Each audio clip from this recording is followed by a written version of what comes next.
Fellas and ladies, I come to you once again with no plan in mind of what this video is going to be. Just going with it once again. I don't know why I feel the urge to just speak to a phone screen. Somebody was in our Discord was saying that they tried speaking to a camera to their telephone. Wow, that's weird.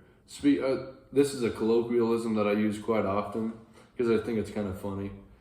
Speaking, because we just say our phone, which has a different connotation than what a telephone used to be, which was an object that you pick up, and the direct application of the object is to talk to another human being, right? So you pick up the telephone, you're about to talk to somebody that you know or somebody that you don't know, but either way you're going to talk to a human being, right? Now, since we have the internet and we have phones, we talk to seemingly nobody in a way. Now we have the option to literally talk to ourselves. So it's like picking up the telephone to talk to yourself in a lot of ways. That's what I feel like I'm doing in a lot of these videos, because when you talk about things, especially things that are sort of pressed close to you in whatever you're learning, it's a way of talking to yourself about what you've learned. And you learn more about the subject by talking out loud to yourself about it, which is kind of weird. It's kind of interesting. Excuse me. I've heard teachers say that when you're teaching, when I say, I'm speaking about Professor Segru here, because he's an amazing, like I say, he's like my father. He feels like another father to me. And he said that when you are teaching, and you're teaching just by free associate, the lecture is in your head. The lecture is within you. You have enough knowledge about the thing to speak freely about it. He makes a reference. He says that it's like improvisation at the piano. You have to know enough about the thing to freely speak about it without any notes, nothing like that. Now, I'm nowhere near that level, okay? I get things wrong constantly. That's why, and I usually rewatch my videos, and I'll always find issues and things where it's like, well, this bit of information that I was addressing or saying is completely void because I didn't give the necessary introduction to the thing that I was talking about. But regardless, he says that you actually, when you're teaching, you're learning as well. You're learning through teaching, which is kind of it's a very interesting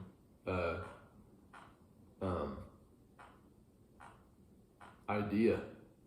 But so regardless, when you're speaking, this is a totally different thing, because I don't have students or anybody to really push back towards myself. All I have is me and my telephone, which is in communication with you, right? But unfortunately, I cannot hear you. So what I can do is rewatch my videos and remember what I've done, what I've left out, and things that I missed, and that I critique myself. But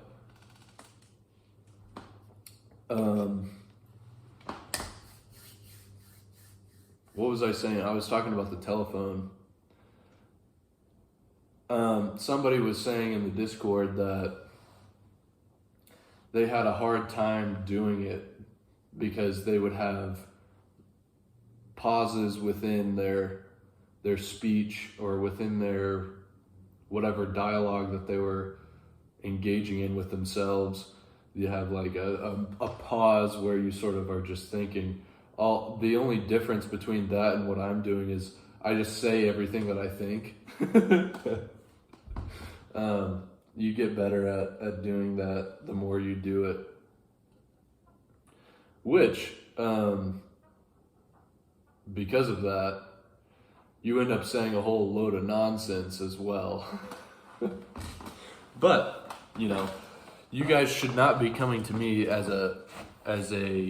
somebody, not to say that you can't learn things from me, but I would say if you really want to learn, you should go somewhere to an actual professor, not me. I'm just a guy talking about what I'm interested in and what I'm learning. But it's been a crazy couple of weeks for me. It's been a crazy. Last week was an insane week for me. But I've done a lot of self-reflection through this last week. And thinking about my life in a way where I'm thinking about the things that you value. And the things that you value in your life are for everybody, it's completely different and completely unique, I believe. But speaking with people about what they really value is always really interesting. And I think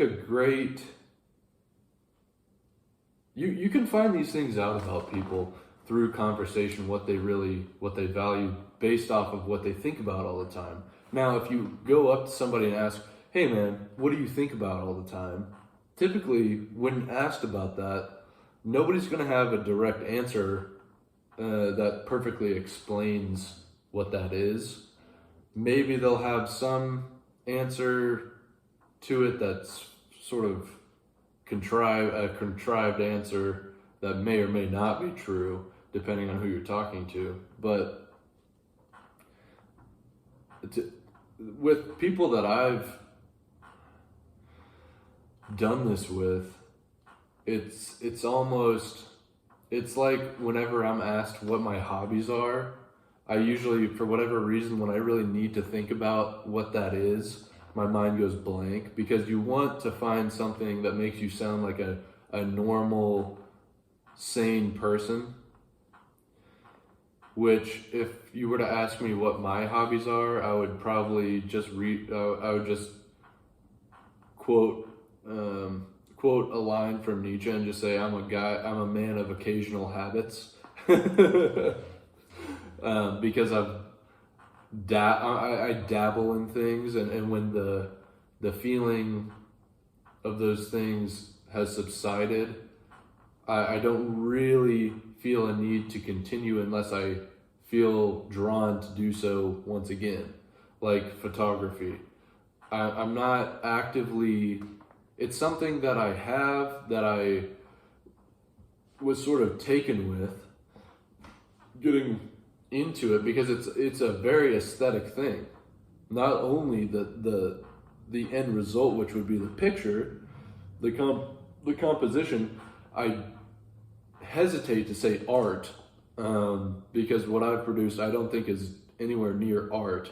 And whenever anybody compliments me on my photographs, I'm always like, stop, just please, because I'm bad at taking compliments sometimes. I've gotten better at just saying, well, thank you very much, that's very nice. But inside, in my head, I'm thinking, I'm such a piece of boop. I suck at this. I'm horrible. So, and whenever I look back at, you know what? Sometimes I will look back at my photos and say, that one, I appreciate this. But with photography, it was something that I felt like I needed to be dedicated to get to a certain level of somewhat understanding it, where I was able to produce something that wasn't complete garbage. But that being said, it's not unique. There's nothing unique about it. And honestly, most photography it's a low barrier to entry form of art. If you understand the low barrier would be understanding composition, and then all you do is you line up, you gather within a frame a composition that has basic structure to it and click a button. With a painter, there's a whole other level to it. Not only do you have to understand composition and lines and everything like that, you also have to understand how to envision something or look at something and then translate that with your hand, with your eye, onto a canvas or a page, which is that's a whole nother level. So, and then once you do that, once you learn the rules, you need to understand the rules to a level that you are able to create boring paintings or boring pictures. So once you spent a significant amount of time that requires a ton of effort, you are now mediocre. Congratulations. So then what you have to do is find a way to completely break, to play within the rules, but then break them creatively. And now I think, I have no authority to speak about art, by the way. I know nothing. Keep this in mind. I'm 23 years old. I know nothing. With anything that I say in any capacity, I don't know anything. All right? I'm like Socrates. I love Socrates. So, I know nothing. Keep this in mind. But my base initial impression is with art. The things that captivate me, I bought a painting. You know what? I'll just show you it. All right, this is a really sporadic video today, but this is Dreams of Arcadia by I forget the guy's name. Thomas Cole? Is that right? I don't know. But look at this. It's beautiful. There's so much detail. Look at these people. Look at they have a little, I don't even know what this is. I don't know what's going on here. But they're really having a great time. And I can just sit here and think about every single person within this and what's going on. What are they thinking about? What are they doing? This lady seems to be looking up at the statue. This lady's having a nice time with her friend. This woman is seeking attention. Okay? This woman is just, these two people, you got the flute player, you got the tambourine lady. And then over here, they're making a lot of noise. There's dogs here. This is a nice couple. Maybe they're newlyweds. And then we have this man over here. Maybe he's a philosopher and he's just observing. I don't know if you can see because my finger's in the way. Now, then we have over here this woman that she's getting away from all the noise because it's making her baby upset. And she doesn't want to bother them who are having a good time with, excuse me, can you see? Okay, she doesn't want to bother these people with her noisy baby. So she is a polite person. Okay, you see how I literally just came up with all this off the fly. But then that's only looking at this part of the painting. Then way off in the distance, look at the detail of this. Somebody did this with their hand, all right? They didn't click a button. Not only, look at the structure of this painting. You have a wall here that directs your eyes over here. But then we have a lighter area right here. This also directs your eyes here, so you're gonna focus in this area. But then, if you follow, since your eyes are gonna stop here, if you follow this into the lighter area, you're going to be led up this sort of path up to this sort of amazing building right here. Now this is very cool. Anyways, what was I even talking about? Oh, photography. Oh, and art. So art, here's the dealio, guys. Think about how much skill that takes. All right, photography is it's awesome. Guys like Gary Winogrand, I love street photography because it's really it's a split second where you're telling a story and you may not even know what the story is when you take the photo, which is cool. I mean, it in a way, like Winogrand, if you ever see footage of Winogrand, all right, this is what he's doing. Okay, he's got his camera and he's just boom, boom, and he's like scattershot just going off with his camera. And it's impressive to see. He had like 200 undeveloped rolls of film when he died. And because he just didn't have the money to produce them, but he would have an idea of like maybe 1 or 2 good photos within a roll. This guy was like shooting digital before digital. Winogrand is really cool. But even Winogrand, who's an amazing photographer, I don't think has nearly the skill of Thomas Cole. All right? Because Thomas Cole might have had inspiration from a landscape that looked maybe somewhat similar to that, but then he had to fill in the blanks with his imagination completely.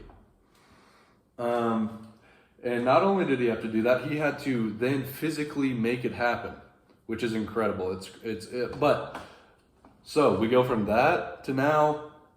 This has meaning. This has composition. This has structure. This is creative, because while the composition of that painting is very clean and not real, you could say that it's a boring painting.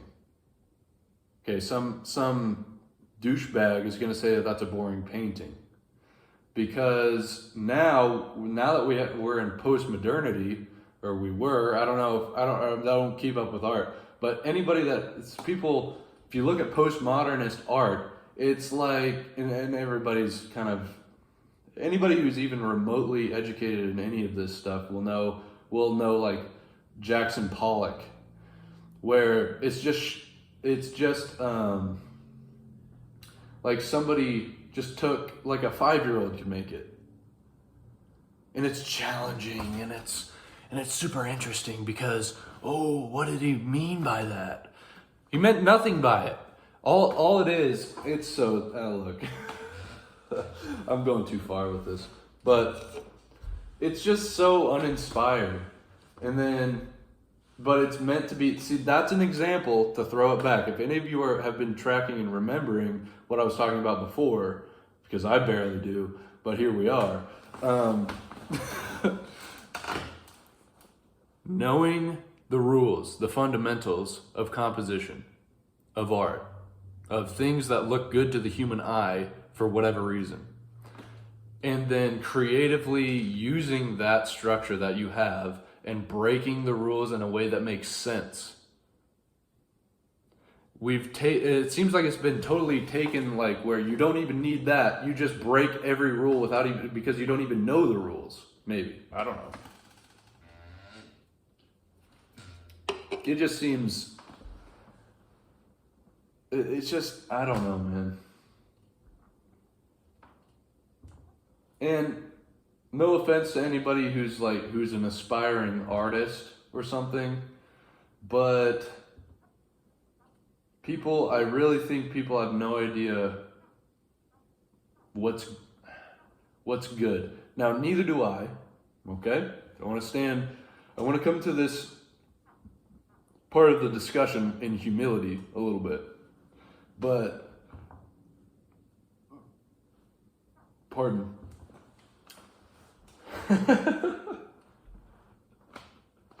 I want to come to this with humility, but everybody who's even somewhat creative or connected with somebody who thinks they're really creative, you're just kind of nice to them because you can tell that they're trying something, and you don't want to be an asshole and say, well, that just doesn't look good. That looks like a 5-year-old drew that. And I know that you built up some fantastical poetic story in your head of your mental struggle that you went through when you were making this.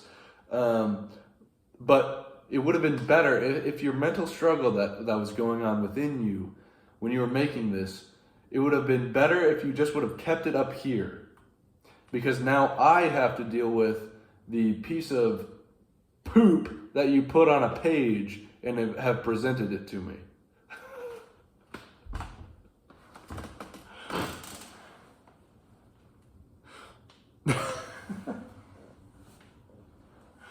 All right.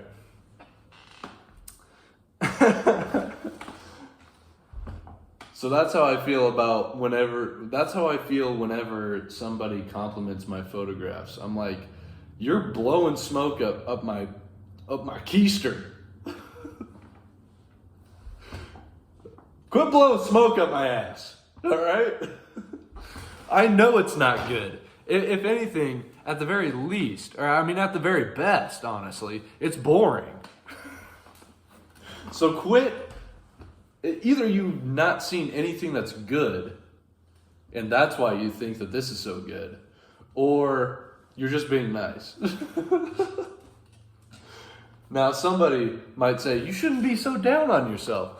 I really think if I wanted to be a good photographer, if I really wanted to create something that was nice, I would have to have that mindset constantly.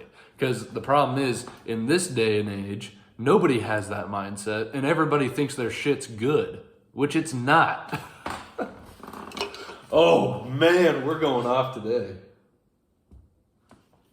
All right, pardon my French, ladies and gentlemen. I'm just getting a little riled up thinking about this stuff. Because I've been around creative types, and they all, I don't know, man. It's a sad thing to see, kind of. And you know, when I was reading Werther, I was imagining that type of person. The difference with Werther is his thoughts are very articulated and in a poetic way, which communicates feeling in such a better way than if he just told you in plain language what he felt. Which that's the beautiful thing about poetry. That's the beautiful thing about analogy and metaphor as well. That's why I love Plato. That's why I love when Jesus talks in parables. It's communicating because it's applicable on multiple levels.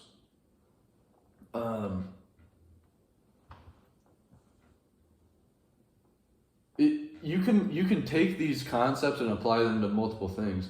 The analogy of the jar, or yeah, is that what it is? The analogy of the jar. Let me just go grab that poem real quick.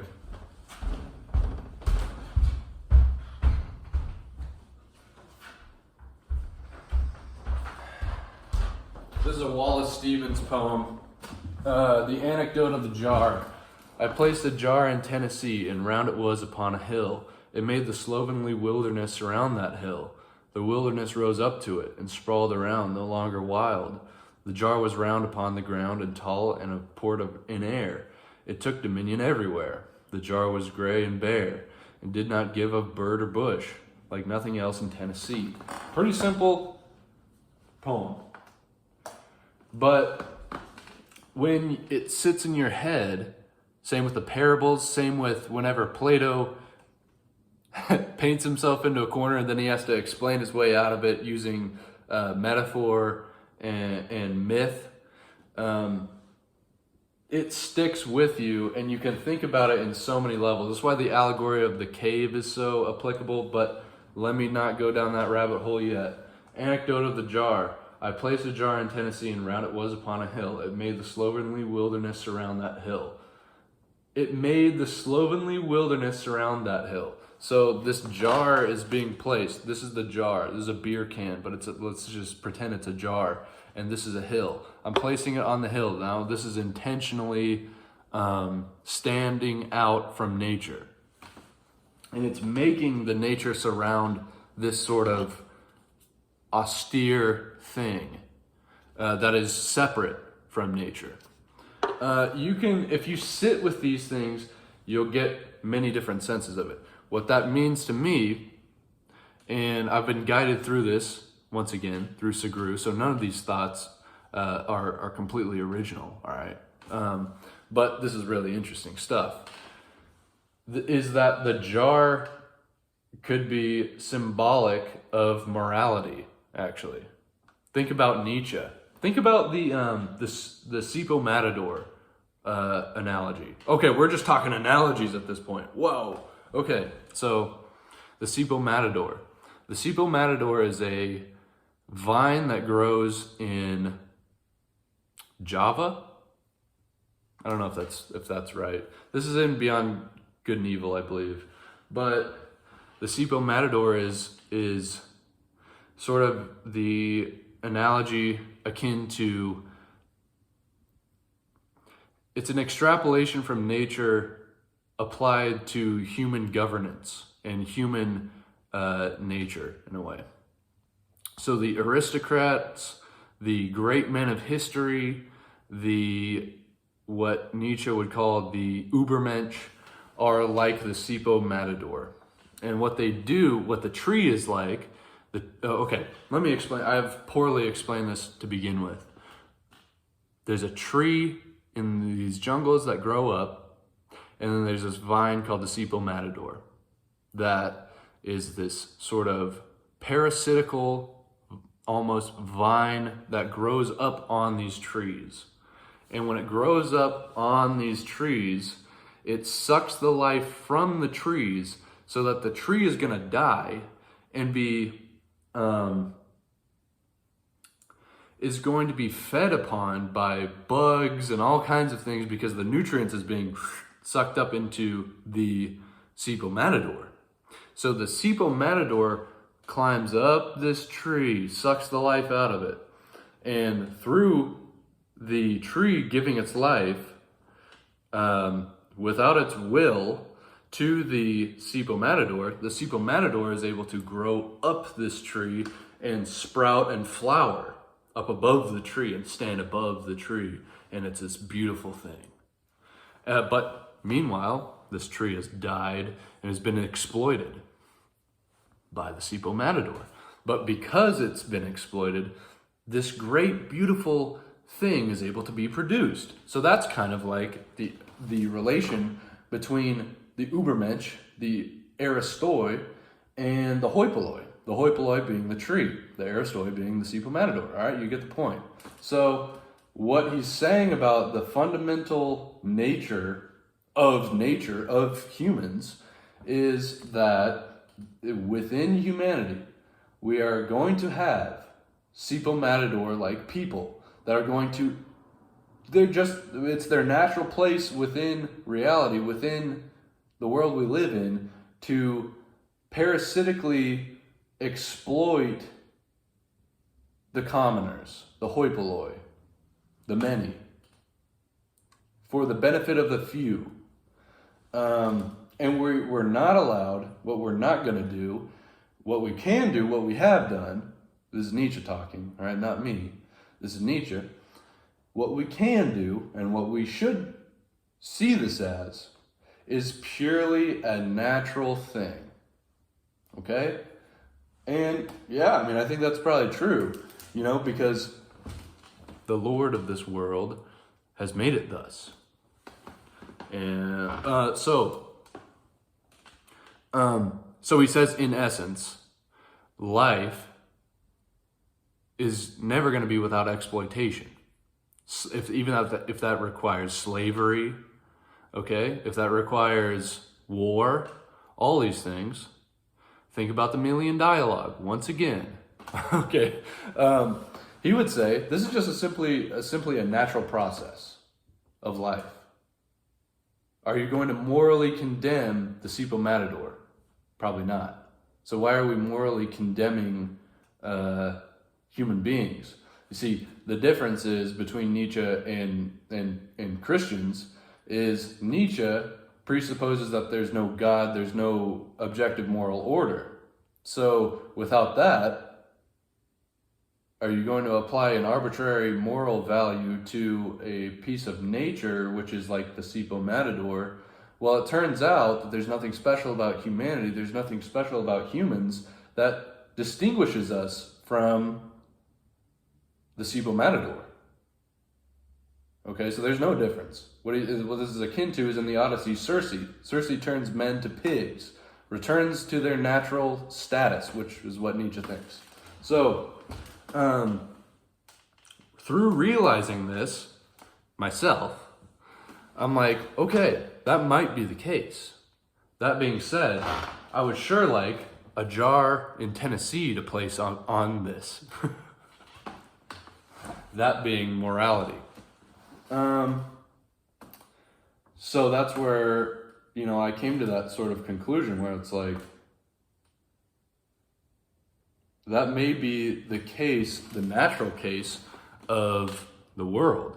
Now, here's where I'm going to differ from a lot of you guys, I'm sure, is that I think that there is a big jar on the hill in Tennessee. The hill on the Tennessee being the world around us, the big jar being, okay?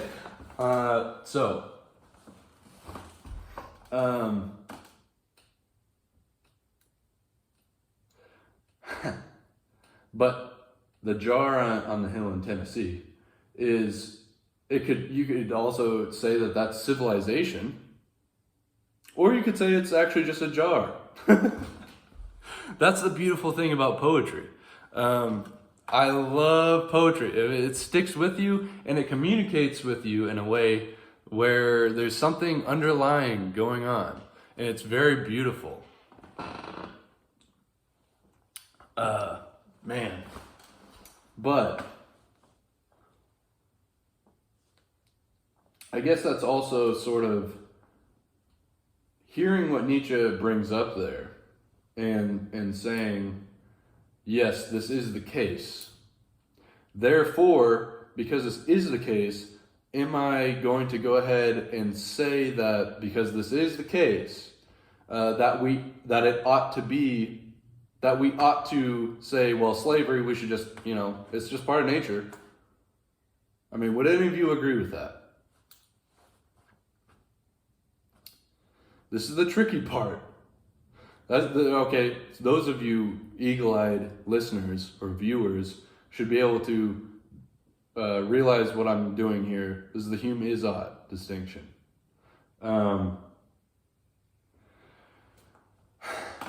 Okay, so I think that, what do I think? I just forgot. Wow, my mind just went blank. Maybe I shouldn't have gone there. Maybe I'm not meant to go wherever I was trying to go. Where was I going with that?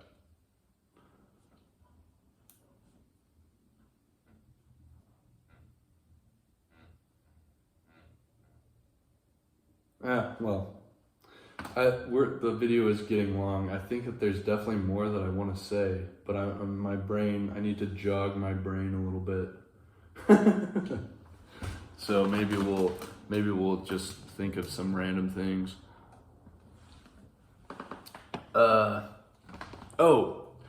So most people probably aren't a big fan of the idea of slavery just being a natural part of the world, and yeah, without, think about it, when nobody likes the fact that we have to have slavery, but we do kind of have to have it in order for great things to happen, right?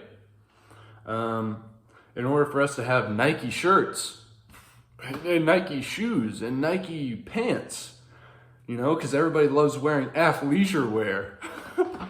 Great people, important people, all wear Nike, all right? Think about that. Well, that's all from slave labor. All right. And they probably wouldn't get out of bed every morning if they didn't have their Nike shoes and their Nike pants and their Nike shirts. So, all right, we wouldn't have the Great Pyramids if it weren't for slavery. We wouldn't have the 7 wonders of the world. They're all benefited. They're all possible because slavery. All right? Now, this is the way that it is. But probably none of us in the 21st century are going to go ahead and say, yeah, I like that. Okay? Now, question yourself as to why you don't like that, first of all.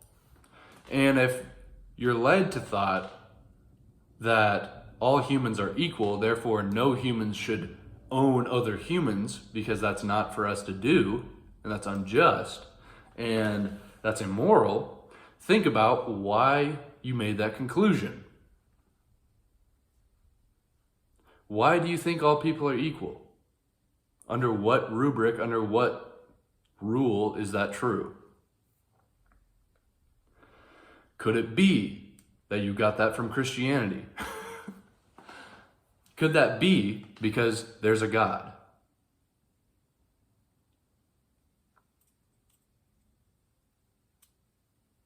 Is it the case that without God all things are lawful? All right, back to Brothers Karamazov. Brothers Karamazov? Brothers K.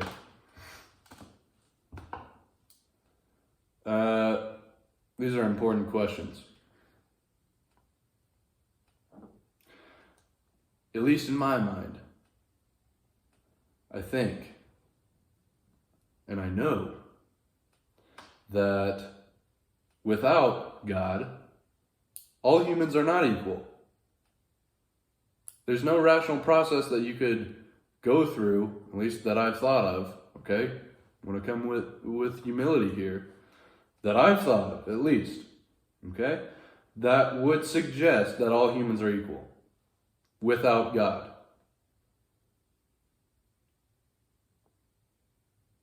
Okay, because it's verifiably untrue by virtue of reason that all people are equal. It should be valued the same. You have to get that through God. That's just my opinion. That's where I'm at. Okay?